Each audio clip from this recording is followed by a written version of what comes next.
الرحمن الرحيم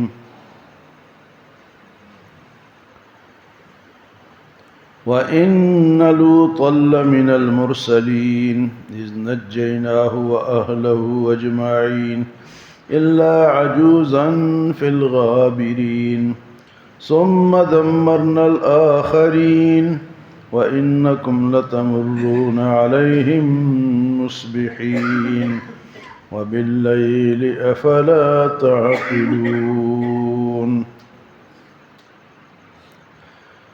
انبیاء علیہم السلام کا ذکر، نوح علیہ السلام کا ذکر، اس کے بعد ابراہیم علیہ السلام کا ذکر، حضرت موسیٰ و ہارون علیہ السلام کا ذکر، کل حضرت الیاس علیہ السلام کا ذکر ہوا، آج لوط علیہ السلام کا ذکر ہے کہ وہ بھی اللہ کے پیغمبر تھے، اللہ کے نبی تھے، اللہ نے ان کو بھی اپنا پیغمبر بنایا۔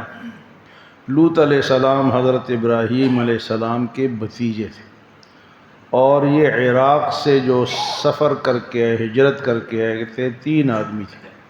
ایک حضرت ابراہیم علیہ السلام، ان کے بھتیجے لوط علیہ السلام، اس وقت وہ نبی نہیں تھے، اور حضرت سارہ حضرت ابراہیم کی بیوی۔ یہ 3 آدمی عراق سے فلسطین آئے تھے۔ یہ فلسطین ہے نا، یہ انبیاء کا مرکز ہے، بہت زیادہ انبیاء یہاں پر اللہ نے بھیجے ہیں۔ تو لوط علیہ السلام کو ابراہیم علیہ السلام کے ساتھ جب وہ ہجرت کر کے آئے تو ابراہیم علیہ السلام تو شام دمشق کے شہر میں اللہ نے پیغمبر بنایا، اور لوط علیہ السلام کو سیدوم ایک شہر کا نام ہے جو کہ اردن کے پاس، اس میں اللہ نے نبی بنا کر بھیجا۔ یہ کوئی تقریباً 12 لاکھ کی آبادی تھی، اس پہ حضرت لوط علیہ السلام پیغمبر اللہ نے ان کو بنایا۔ تو یہ وہ دور تھا کہ انسان جو تھے وہ ہم جنس پرستی میں مبتلا تھے، مرد سے لذت حاصل کرنے کی کوشش کرتا تھا۔ تو یہ وہ قوم تھی، اس میں اللہ نے لوط علیہ السلام کو بھیجا۔ جب ابراہیم علیہ السلام کو بیٹے کی خوشخبری دینے کے لیے فرشتے انسانی شکل میں آئے، نوجوانوں کی شکل میں آئے، تو یہ لوط علیہ السلام کی جو قوم تھی، انہوں نے لوط علیہ السلام وہاں تو خوشخبری دی اور یہاں پر ان کو ہلاک کرنے کے لیے آئے تھے۔ لوط علیہ السلام کے پاس اس قوم کی ہلاکت کے لیے اللہ نے بھیجا تھا۔ تو انسانی شکل میں تو وہ سمجھے بڑے خوبصورت لڑکے آئے ہیں، تو انہوں نے یہاں حملہ کر دیا۔ اب جب حملہ کر دیا تو لوط علیہ السلام نے کہا، ظالمو یہ تو میرے مہمان ہیں۔ اب ان کو یہ نہیں پتہ تھا کہ یہ فرشتے ہیں، کیونکہ علم غیب کس کے پاس ہے؟ اللہ کے نبی ہیں۔ فرشتے آ کے بیٹھے ہیں انسانی شکل میں، لیکن پیغمبر کو یہ نہیں پتا کہ یہ انسان ہیں۔ تو لوط علیہ السلام نے کہا، یا ظالمو یہ کیا کرتے ہو؟ کچھ تو شرم کرو، کچھ حیا کرو، یہ میرے مہمان ہیں۔ تو جب فرشتوں نے دیکھا کہ یہ لوط علیہ السلام پریشان ہیں، کہ آپ پریشان نہ ہو، ہم خود ہی ان سے نبٹ لیں گے، ان کو آنے دو۔ تو یہ وہ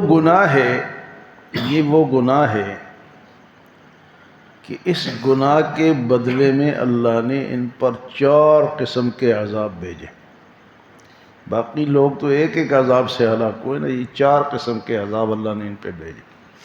تو یہ ایک ایسا گناہ ہے کہ یہ ناقابل معافی ہے، لیکن یہ جو جدید دور جس کو آپ کہتے ہیں، اور کہتے ہیں کہ بڑا تہذیب یافتہ دور ہے، تو اس میں مرد سے شادی کر رہے ہیں۔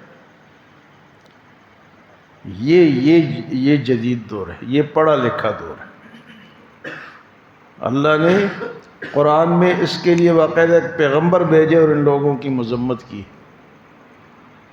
یعنی جب آپ دین کو چھوڑتے ہیں، اللہ کو چھوڑتے ہیں، نبوت نبی کی تعلیمات کو چھوڑتے تو پھر ہم انسانیت سے نکل جاتے. یہ انسانیت سے یہ لوگ اب نکل گئے. اور یہ نہیں کہ وہ کافر مبتلا، یا مسلمان بھی مبتلا ہے. مسلمان بھی مبتلا ہے. کافر تو ہے ہی، وہ تو باقاعدہ شادیاں کر رہے ہیں، لیکن مسلمان بھی اس گھناؤنے گناہ میں وہ ملوث ہے. تو اللہ پاک نے فرمایا وَإِنَّ لُوطًا لَّمِنَ الْمُرْسَلِينَ، اور بے شک لوط علیہ السلام کو ہم نے اپنا پیغمبر بنا کر بھیجا. اِذْ نَجَّيْنَاهُ وَأَهْلَهُ أَجْمَعِينَ، جب ہم نے ان کو اور ان کے گھر والوں کو نجات دی. لوط علیہ السلام نے اللہ کا پیغام بھرپور طریقے سے سنایا، لیکن کوئی بھی مسلمان نہیں ہوا، سوائے آپ کی 2 یا 3 بیٹیاں تھیں. آپ کی بیوی تھی، وہ بھی مسلمان نہیں ہوئی. بیوی بھی مسلمان نہیں. آج جب یہ دیکھا کہ یہ لوگ حملہ کر رہے فرشتوں کو جو انسانی شکل میں ہے، تو اللہ نے فرمایا کہ آپ یہاں سے نکل جاؤ، اپنے گھر والوں کو لے کے یہاں سے چلے جاؤ، لیکن جاتے ہوئے پیچھے مڑ کے دیکھنا نہیں ہے، سیدھے جانا ہے. مڑ کے دیکھنے کی اجازت نہیں ہے.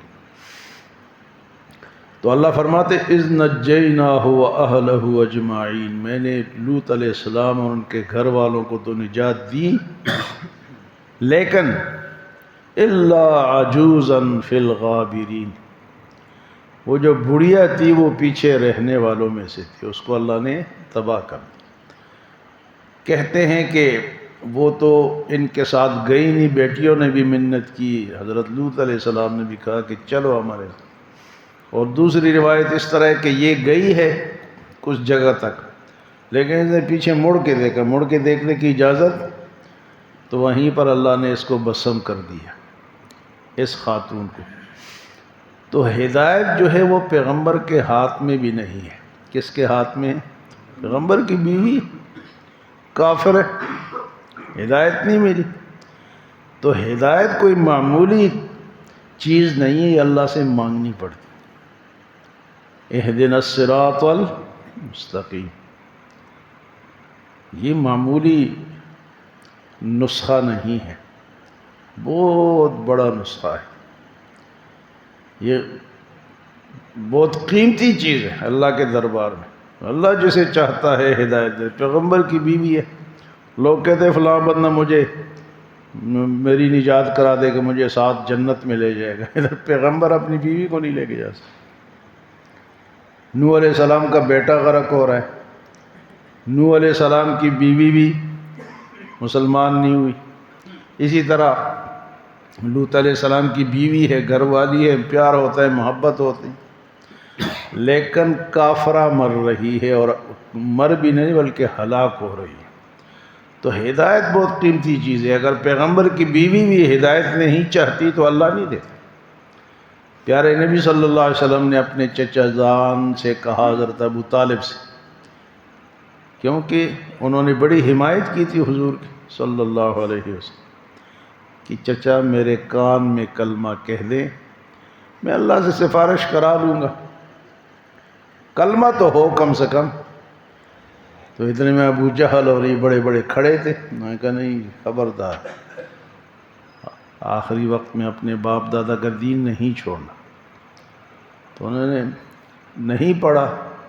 اس میں آیت نازل ہوئی قرآن میں سورۃ قصص میں، اِنَّكَ لَا تَهْدِي مَنْ أَحْبَبْتَ وَلَكِنَّ اللَّهَ يَهْدِي مَنْ يَشَاءُ. اے میرے پیغمبر، آپ جس سے محبت کرتے ہیں اس کو آپ ہدایت نہیں دے سکتے، ہدایت تو اللہ دیتا ہے.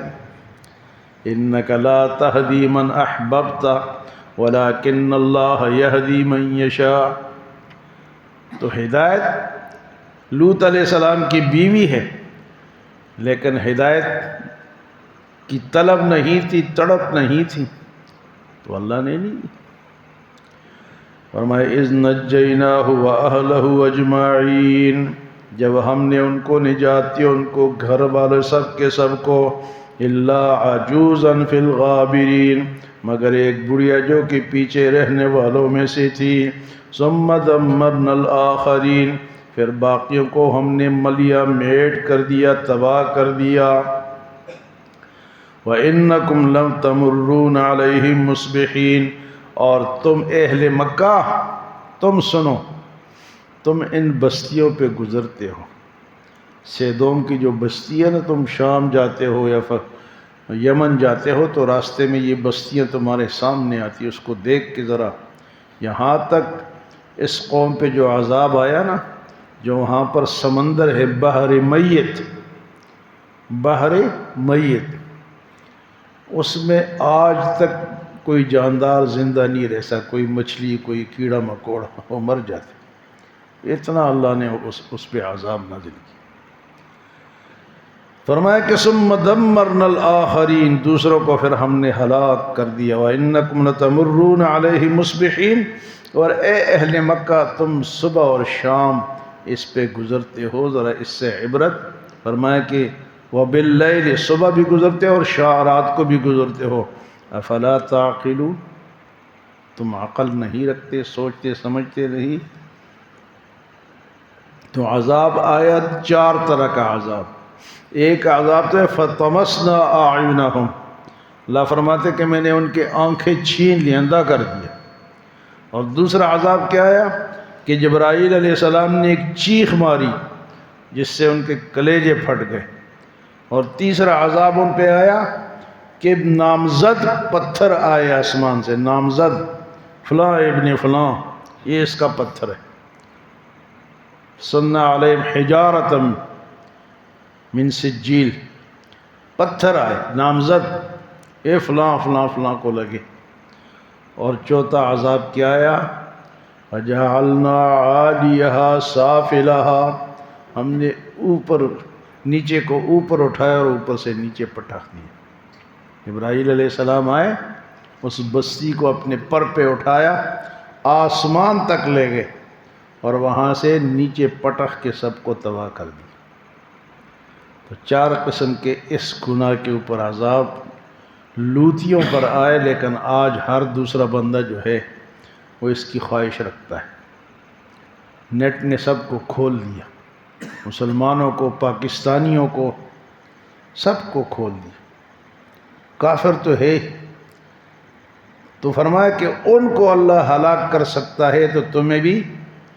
اور ہلاکت کے کئی طریقے ہوتے ہیں، کبھی بندے کی روزی ختم ہو جاتی ہے، کبھی وہ جسمانی طور پہ بیمار ہوتا ہے، کبھی لڑائی جھگڑے ہوتے ہیں۔ کوئی ضروری نہیں ہے کہ وہی والا عذاب ملے، لیکن عذاب اس کو ضرور ملتا ہے، کیونکہ یہ ایسا گناؤنا گناہ ہے کہ جناب کتا بھی کتے سے نہیں کرتا، لیکن انسان انسان سے۔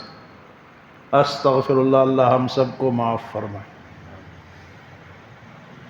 تو یہ لوط علیہ السلام کے قوم کے حالات تھے، جو لوط علیہ السلام کو اور آپ کے گھر والوں کو اللہ نے بچا لیا، اور باقیوں کو اللہ نے تو فرمایا کہ اے اہل مکہ تم صبح بھی گزرتے ہو، رات کو بھی جاتے ہو، دن کو بھی سفر کرتے ہو، تو اس